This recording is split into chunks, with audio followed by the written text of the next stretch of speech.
Grant, Celtics versus Knicks, the collision course that took a little longer to get to than I think people were expecting, even on Boston's side with what happened against Orlando. Yeah. Tactically speaking, what are you watching for in this matchup? So for the Knicks, I'm interested to see if they view what Orlando tried against Boston as like a blueprint. Just essentially, one, do they think they have the personnel to do it? They probably should. And two, will that be will switching a lot and not helping and not letting the Celtics get the like multiple swing passes for open threes, not helping on drives, like that kind of thing, just kind of playing like one-on-one basketball with a lot of switches, like. Is that something the Knicks believe is a good idea and believe that they can succeed with? Because their personnel is very different, obviously, from Orlando's. And then do you also like, is it a good idea to just like take notes from a team that got its ass kicked by the Celtics? I don't know.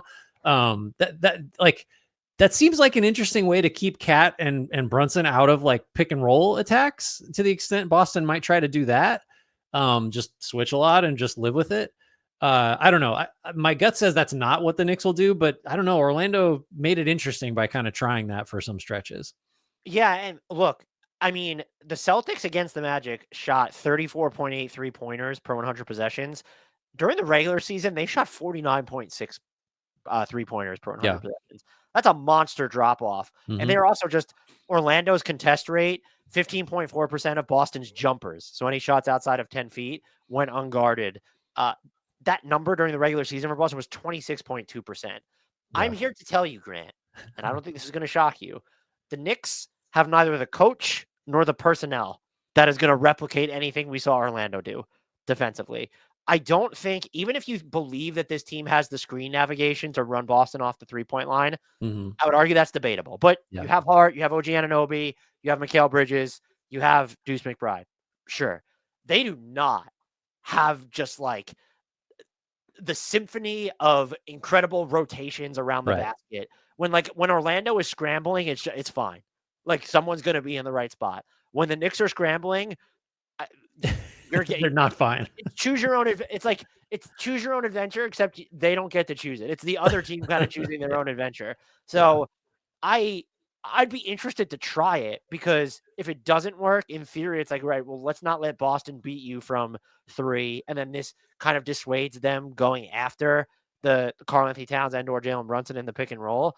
But I don't see it. I mean, to be fair, the Magic are one of the 3 best defenses in the league right now.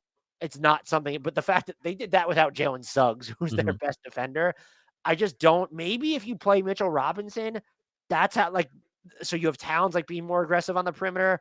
I don't know. I would argue that just given the inconsistency we've seen from Mikal Bridges at points defensively, and then just having Brunson and Towns and having to account for those minutes together, I don't think they could duplicate what we saw from Orlando.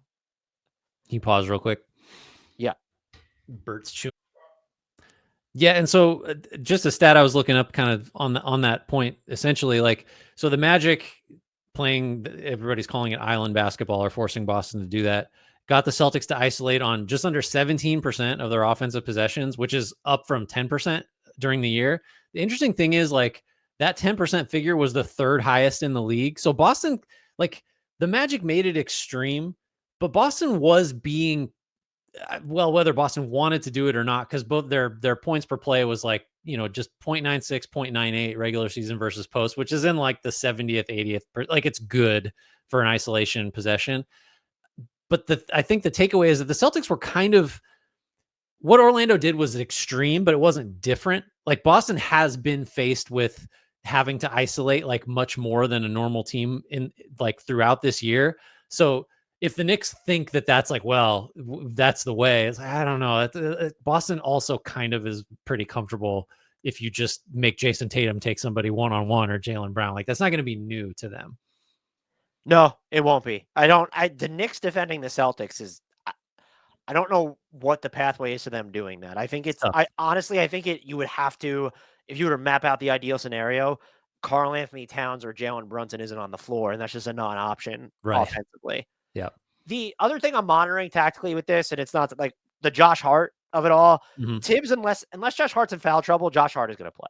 And that's when you kind of look at how he's this emotional bellwether for the team and the stuff he does on the glass and, helping them push the pace because, man, I get so tired in the fourth quarter of watching them just dribble into like 8 seconds of the shot clock. It's like, all right, now we'll set the ball screen. So I appreciate that. But the Celtics and the Pistons did this. Like during the regular season, they didn't have Duren on Hart. The playoff series, you saw a lot of Jalen Duren on Josh Hart. And it worked for the most part.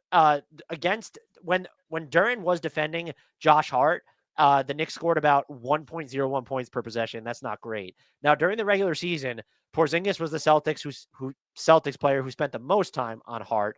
The Knicks offense averaged 0.95 points per possession in those instances. When it's Al Horford, it's even lower, 0.92 points per possession. The Celtics are going to do it again. And it almost doesn't, I say almost, it definitely doesn't matter how well Josh Hart is shooting from three. He shot percentage-wise fine against the Pistons. The volume's like under 3 attempts per game. And even if he got hot, I'm going to tell you, let's just say Josh Hart went 7 of 10 from three in every single game. I really don't think Boston's going to care still. I think that's right. I think it like there might be a game like, if you're just going through a series thinking like, how do the Knicks get a couple here? Like one is Hart is 7 for 8 from three and the Knicks win that game. The Celtics won't change their coverage. They'll just be like, yeah, you got that one, do it again. And I don't think Hart can do it. That's interesting. You mentioned the Hart, like how the Celtics guard Hart and like just what Hart's role is. That's very much tied to Cat because the flip side of, Duren's on Hart is like, well, Tobias Harris is on Cat and the numbers, you've seen some version of this throughout that we saw like Tobias Harris on Cat is great. And then when it's Duren on Cat, that like, I mean, for the Pistons, it was. And so the related idea here is tactically for Boston, like which big guy can you put on Cat and can you just make sure there's a big guy on Cat all the time? And if you can, looks pretty good for you.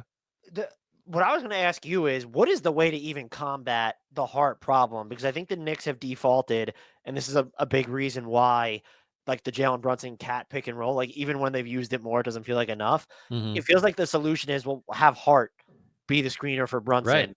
Yeah. And in theory, I guess that makes sense, but then you're neutralizing Towns.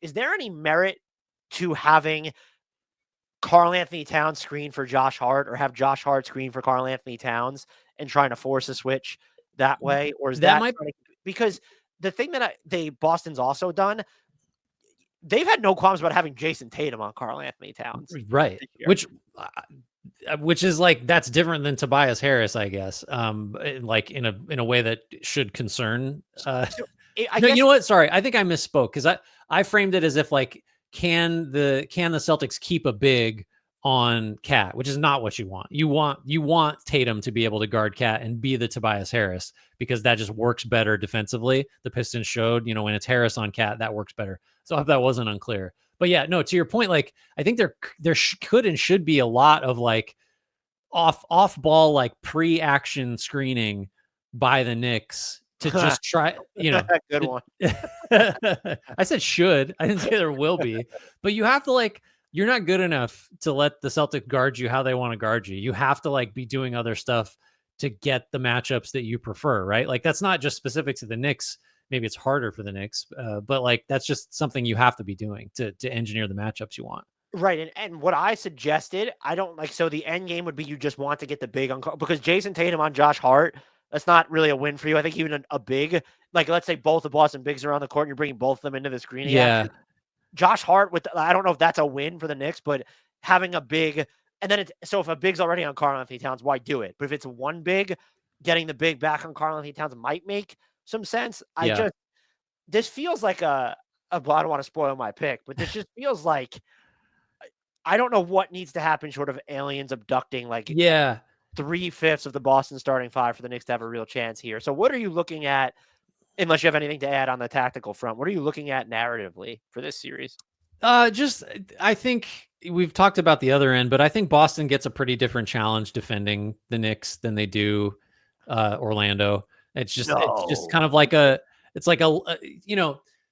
it feel like Boston more than any other team this year we were just kind of like, it's like, think of our Discord channel. Like we don't talk about the Celtics on there because it's like, wake me up in June. Like they're just really good.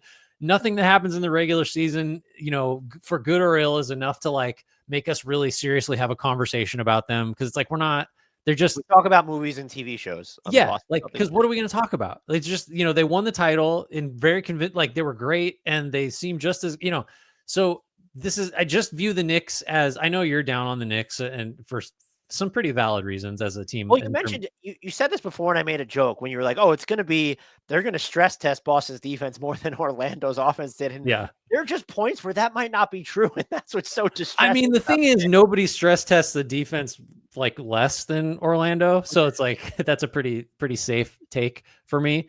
But like, I don't know. And then the other side of it is the narrative is tied together. Because for the Knicks, it's like you haven't beaten a good team like all year. Like you just haven't done it for a number of reasons. Can you do it once in this series? Like I don't think you can do it 4, not to spoil my pick, but like that is like if this is a sweep, then the Knicks just like, they just never beat a good team all year. They're like 0-10 against the top 3, basically, right? That was the stat that was bandied about all year. Like you've talked a lot about how like this team is sort of, there's a cap on it with this current roster and the cap is just not high enough. This will just be like the definitive proof of that if they just get housed.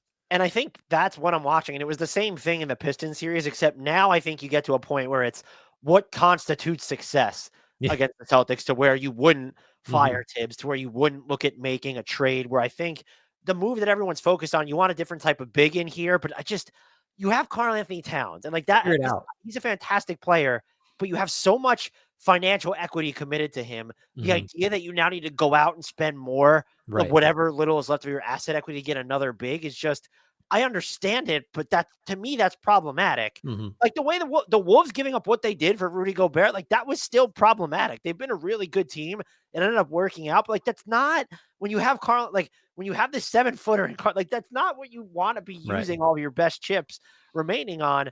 And I don't know what constitutes success. And I think I'm not a Tom Thibodeau defender, and I've gotten some pushback because I basically said, I think Tom Thibodeau is a problem. I don't think that he is the problem. I think the problem, and will end up being the cardinal sin, is what they gave up for Mikal Bridges, which I don't think is the fault of Mikal Bridges. It's they decided, I understood the logic. We talked about it at length at the time. I understood the logic. They waited. They were responsible with their assets. Do you know what happened? Jalen Brunson got too damn good to wait. And the OG Anunoby trade worked out really well for them. And the Bridges trade, in theory, yes, it was an overpay, but it was someone that you viewed as a finishing touch to put you in the conversation with all of the teams that you have lost to this season. It hasn't done that. And I don't know what the fallout is. You can't trade an outright first-round pick this summer. You're going to be limited like with your financial resources when it comes to getting free agents. If you lose in 4 or 5, aside from firing Tom Thibodeau, I guess it's a twofold question, Grant. One, does another coach come in here and make this team with basically this exact same core more of a threat to beat the Cavs or Boston next year? And then 2, if the answer is no, do the Knicks have any way to, like, because the move would be you want Josh Hart coming back off the bench, and so you need a new starter, which if the recent weeks have been any indication, it cannot be a Deuce McBride type. He's just not making shots. I think it's most likely that the coaching change is what'll happen, because it's just easier to talk yourself into the idea that like there's just kind of like money left on the table offensively with the talent that the Knicks have. It's just like, if you can just let's not have Brunson be like a threat to lead in usage every year, and not have him be like, a fifth, whatever his usage rate is in clutch situations. Like a little more dynamism, figure out how to squeeze more value out of having Cat as a spacing player. Like, Bridges can do a little. OG showed he could do. There's like more. It just needs to be more variety, harder to game plan against for a playoff opponent than it is. I get, yeah, if the Knicks get a game or 2 games and lose, then like, yeah, I don't know what has to happen for the Knicks to finish this postseason having lost this series and say like, I think we just run it back. Like, I don't, it's going to be pretty hard for me to imagine that hypothetical. And I think the pushback would be this is their first year together. Karl-Anthony Towns trade didn't happen until during training camp, basically. Yeah. But that comes back to what I'm going to cite you citing me. There's just a cap on this team, even at its peak with the personnel, particularly on the defensive end. Even if you think another coach comes in here and gives you a more innovative, they were 5th in points scored per possession offensively. You could make the playoff offense, crunch time offense better. What is that doing for you? Like, how many more games is that worth against the Celtics or the Cavs? And in some ways, I think for a lot of Knicks fans, and if Knicks fans are listening, comment, get in our Discord, let me know. I wonder if they more so fear like the Knicks pushing this to 6 or 7, because then it emboldens them not to make changes like changing the head coach. Yeah. You need to be sure there's an upgrade out there. I think I've seen a lot of people say Kenny Atkinson came in and look what he did for the Cavs. Kenny Atkinson's still coaching the Cavs. Who was the coach out there that you like? Do you think it's Taylor Jenkins? Like, who is the coach that you think is going to come in here and install like the principles and get more out of this roster? Again, this is not a pro keeping Tibbs thing. He's so problematic in a lot of his stubbornness. Yeah. But like, I don't know that another coach, like if Quinn Snyder was available, okay, maybe like that's a name. If Eric Spoelstra was available, yeah, sure. But like of the names that are out there, and this team isn't, this front office at least hasn't shown, like, will they go off the beaten path and go after a first timer, like a former assistant, like Chris Quinn, or if Becky Hammond is still going to receive consideration for gigs, or do they have the gall to do that? Because you are like, if it doesn't work out, like, okay, you've kind of wasted your window. We know how short that these windows are now. Well, yeah, I mean, that maybe we should save some of this for a hypothetical post-mortem. For the Celtics, right? Right, for when the Knicks sweep. Do you want to talk X factors? Like, because get to predictions. I mean, go ahead. For Boston, like, isn't it just Al Horford? Because like he's the big that can guard Cat, who's also not a big, and then you just like that's best of both worlds. We're fine. Like he can move, so he's sort of like giving you the having a forward on him if it's not going to be Tatum, which I think you're right. It probably will be Tatum a lot. But if Horford can just guard him and then hit threes, I just like. He could swing the series and average 7 points a game. Like that's not that's not out of the question. Al Horford's going to be a playoff X factor until he's like 70 years old. Right. So next year. I put Drew Holiday just because I was struggling to find one. There's the whole jumper stuff, but I think the bigger thing is Jaylen Brown spent the most time the regular season guarding Jalen Brunson. Will Boston, given the stuff he's been dealing with his knee, look to insulate him at all? And if they do, I'm assuming then Drew Holiday is going to be the one that takes on even more of the Brunson role. And I mean, that doesn't bother me, but it would just be like that's why I had him as the X factor. Yeah. And for the Knicks, it's just Deuce. Like, is he going to make shots? And if he's not, then I guess we're playing everybody 48 minutes. Like he just, because you're going to see it, not that the Knicks usually stagger their minutes this way necessarily, but like Pritchard's going to come in, and I'm going to assume Pritchard will give you like pretty solid minutes against opposing backups to the extent the Knicks play them. Can McBride be half as good? Can he be half as productive? Like, can he do the Josh Hart thing? And he was 6 of 8 from 3. Like, that's why the Knicks won game 2, or, that kind of thing. Because if McBride's not going to just like play over his head for a game or so, like where are the Knicks turning? So I think what proves that that's a good X factor pick is that, because if he doesn't able to do that stuff, we're going to be asking like, can Campaign, how much Campaign can hold up in this series? Maybe Campaign can win you a playoff game. He tends to do that once. He or twice. did that in game 1 against the Pistons, right. which incredible, also problematic. That's what it took. Yeah. I just have Josh Hart again. I think he was probably my X factor in the Pistons series. He's the one that draws in the gimmicky defense, and his ability, no, they're never going to guard him, but if he hits enough threes, it's not wasted possessions. Can he get offensive rebounds to create second chance opportunities? If you're going to use him as the screener, are the Knicks able to capitalize off that? Or is he an X factor because we're going to run more Karl-Anthony Towns and Brunson 1-5 pick and roll, and someone's still going to be guarding Josh Hart and roaming off him to try and gum that up? I think it's just him. And we know he's going to be playing a ton of minutes. So I think it's him. And it's also, the Knicks are going to play reliably, maybe 6.5 players, maybe.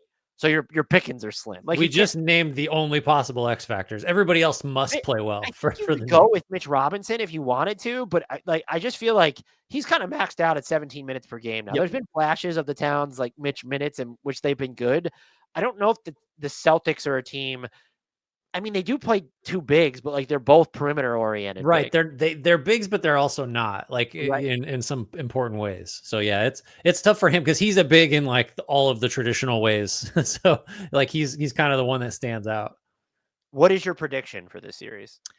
I would just have to say Celtics in 5. I it's does it make you feel better that to me it's closer to Celtics in 6 than a sweep? But I'm going with 5. I'm going to go with Celtics in 5 as well. I think that there will just, I think I said this leading into the Magic series. There's just going to be a game Yeah. when it's happening, like, consecutively, where Boston's offense doesn't have it, where they themselves devolve into one-on-one stuff, even if the Knicks aren't necessarily forcing it. We will see a hallmark, at least one of them. Oh, Karl-Anthony Towns is like spacing out to 30 feet and knocking down threes, and then he'll never do it again for a couple of games. I think the Knicks will get one, but this does seem like a series. I don't mean to be just a negative Nelly on the Knicks here, but like this series, because you're going to see them play the Celtics again and again, at least 4 times, I do think it's going to reinforce just how far away they are to that upper echelon of title contention. And like, if you're gonna say the Knicks could push this to 6 or 7 or win it, it's like, sure, but like, where's the evidence for that? Because there's none in the regular season. There's very little that we got out of the Detroit series, and it's just like, I don't like, you're gonna need to, you really got to sell me, because I want to be fair about it, but I just don't know what points are you, what are you pointing to as like, here's why the Knicks are getting underrated or whatever by us. I just does something happen with Jason Tatum's wrist and he doesn't play for the rest of the series? Because I might still pick the Celtics in 6 if you told me Jason Tatum wasn't playing. Yeah. Oh, that'd be an interesting hypothetical.